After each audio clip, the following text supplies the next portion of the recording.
گانے والا تھا، ناچنے والا تھا، جنید جمشید کی طرح. مجھے تو دین کا پتہ تبلیغ سے پتہ چلا. میں حیران پریشان کہ یہ مولانا صاحب کہہ رہے ہیں کہ یہ گستاخ رسول ہیں، اور مسجد دو بار کھڑے ہو، یہ مسجد میں کھڑے ہو کر ماں کی گالی دے رہے ہیں، بہن کی گالی دے رہے ہیں. تو پھر معیار دین کیا ہے؟ اتنی نفرت، اس قدر دوریاں. اگر ہم کافر تھے تو ہمیں گلے سے لگاتے، ہمارے نبی کی طرح ہمیں کھانے کھلاتے، ہمیں پانی پلاتے، پھر ہمیں بات سمجھاتے. لیکن ماں بہن کی گالیاں مسجد میں کھڑے ہو کر، امام مسجد. ہم پنجاب کے ذمہ دار ہیں، گالی دینا ہماری سرشت میں ہے، لیکن مسجد میں کانپ جاتے تھے کہ کسی کو الو کا پٹھا بھی کہہ دیں. ہمارے بزرگ بڑے بھی بہت گالیاں نکالتے تھے، لیکن مسجد میں کسی کو ضرورت نہیں ہوتی تھی کہ وہ میرے والد مرحوم خود بہت غصے والے بڑے سردار آدمی تھے، تو تھوڑی تھوڑی بات پہ مار پٹائی گالیاں. لیکن میں نے نہیں اپنے باپ کو مسجد میں سنا غصے میں بھی کسی کو گالی دیتے ہوئے. ماں بہن کی گالیاں نکالو. اور ساتھ یہ کہہ رہے ہیں کہ یہ گستاخ رسول ہیں، ہم یہ کافر ہیں، ان کو نکال دو، کتے آ گئے مسجد دھو. میرے نبی کے دور میں تو کافر آ کے مسجد میں رہتے تھے. میرے بھائیوں، جو میں عرض کر رہا ہوں، میں اپنا دکھڑا بیان کر رہا ہوں، اس کی سنگینی کو سمجھو. یہ پاؤنڈ ڈالر نہیں بچائیں گے جب ہم آپس میں ٹوٹ جائیں گے. اللہ نے مجھے دنیا میں پھرنے کا موقع دیا، بار بار دیا اسی تبلیغ کے سلسلے میں. سب سے زیادہ میں اسپین میں جا کے دکھی ہوا، اور میرا دکھ یہ نہیں تھا کہ ہماری یہاں 800 سال حکومت تھی اور ختم ہو گئی. میرا دکھ یہ تھا، میں اس پہ رویا مسجد قرطبہ میں، کہ جس وجہ سے اسپین تباہ ہوا وہ ساری وجہ میرے دیس پاکستان میں موجود ہے اس وقت. اور ہوش نہیں ہے کسی کو. مذہب پر لڑائی، سیاست پر لڑائی، دین پر نفرت، سیاست پر نفرت، قوم پہ نفرت، صوبے پہ نفرت، پیشے پہ نفرت، نفرت نفرت نفرت. میرے نبی نے پوچھا اسلام کا سب سے مضبوط عمل کیا ہے؟ صحابہ نے کہا نماز، آپ نے کہا نہیں. صحابہ نے کہا جہاد، آپ نے کہا نہیں. صحابہ نے کہا روزہ، آپ نے کہا نہیں. صحابہ نے کہا حج، آپ نے کہا نہیں. کہ یا رسول اللہ پھر آپ بتائیں. فرمایا دین کا سب سے مضبوط عمل محبت ہے، محبت ہے، محبت ہے. بھائیو، اس تبلیغ کے کام کو تبلیغی جماعت نہ سمجھو، کسی فرقے کے نمائندہ نہ سمجھو. ہم کسی فرقے کے نمائندہ نہیں ہیں، اسلام کی نمائندگی ہے. میں نے صرف آج آپ کو کلمہ بیان کیا ہے. یہ اسلام کی نمائندگی، یہ دین کی نمائندگی ہے. اس کے لیے ہم وقت مانگتے ہیں، آپ سے بھی مانگ رہے ہیں. اور آپس میں پیار محبت سے رہو، امت بن کر. اختلاف کرو لیکن محبت نہ چھوڑو. میاں بیوی میں بھی اختلاف ہو جاتا ہے، اس حد تک نہ جاؤ کہ مار پٹائی گالی گلوچ ہو. ماں باپ سے بھی اختلاف ہو جاتا ہے، اس حد تک نہ جاؤ کہ ماں باپ کی بد دعائیں لینے لگ جاؤ.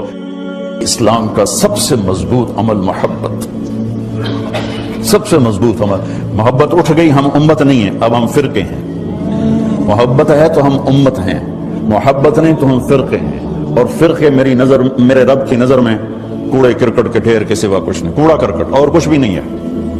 اگر میرا تعارف کسی فرقے سے، ہاں میرا ایک مسلک ہے، میرا ایک عقیدہ ہے، میں اس پر پابند ہوں، لیکن میں اوروں کو اس کی دعوت نہیں دیتا. میں اسلام کی دعوت دوں گا آپ کو انشاءاللہ. آپ بھی اپنے عقیدے پر پابند رہو، اپنے مسلک پر پابند رہو، لیکن تھوڑا جا راہ دنیا میں دے چھڑو. جنت بڑی ساری ہے، ویلی جنت اللہ چار پاؤنا.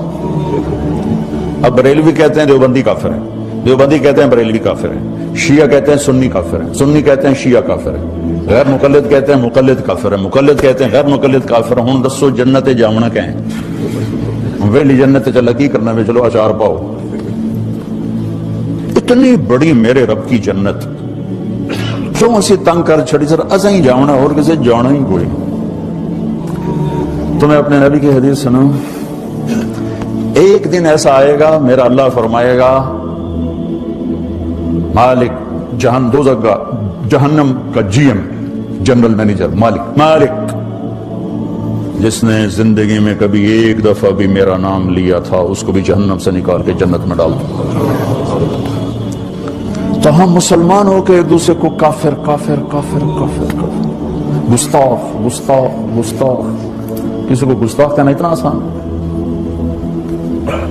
اور پھر یہ نفرت یہاں تک پہنچی ہے کہ حرم شریف میں نماز نہیں پڑھتے امام کے پیچھے.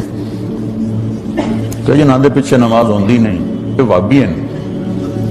یہ دین مدینے سے آیا تھا یا ملتان سے آیا تھا؟ مکے سے آیا تھا یا لاہور سے آیا تھا؟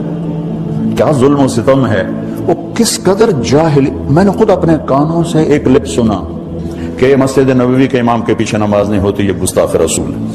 میں نے اپنے کانوں سے سنا ہے، مفتی کا ٹائٹل لگا ہوا ہے. کیا میرا رب اتنا کمزور ہو گیا ہے؟ میں تو اپنی مسجد میں اپنے کسی مخالف کو کھڑا نہیں ہونے دیتا ہوں. تجھے تے کھلو دو گے کسی؟ جب میرا رب اتنا کمزور ہو گیا کہ اپنے حبیب کے مصلی پڑوسی کے گستاخ کو کھڑا کر دیا. اپنے گھر میں حرم بیت اللہ جہاں ایک نماز 1 لاکھ کے برابر، وہاں ایسے آدمی کو کھڑا کر دیا جو اللہ کے رسول کا گستاخ ہے. نہیں بھائیو، یہ ان بھائیوں کو کسی نے گمراہ کر دیا ہے، کسی نے بھٹکا دیا ہے. اس لیے میں ہاتھ جوڑا کرتا ہوں نوجوانوں سے آپ سے کہ خود قرآن پڑھو، خود قرآن پڑھو، خود قرآن پڑھو.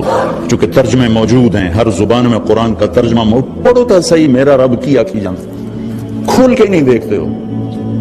اپنے نبی کی زندگی پڑھو، اپنے نبی کی سیرت پڑھو، اپنے نبی کی حدیث پڑھو، تمہیں خود پتہ چلے گا کہ وہ ہستی کیا فرما رہے ہیں. پھر تم بیٹھنے والے کو پکڑ سکتے ہو، جناب ہے کی بولی جانتے ہو. اب آپ کو پتہ ہی کوئی نہیں وہ کیا کہہ رہا ہے، کہاں سے کہہ رہا ہے.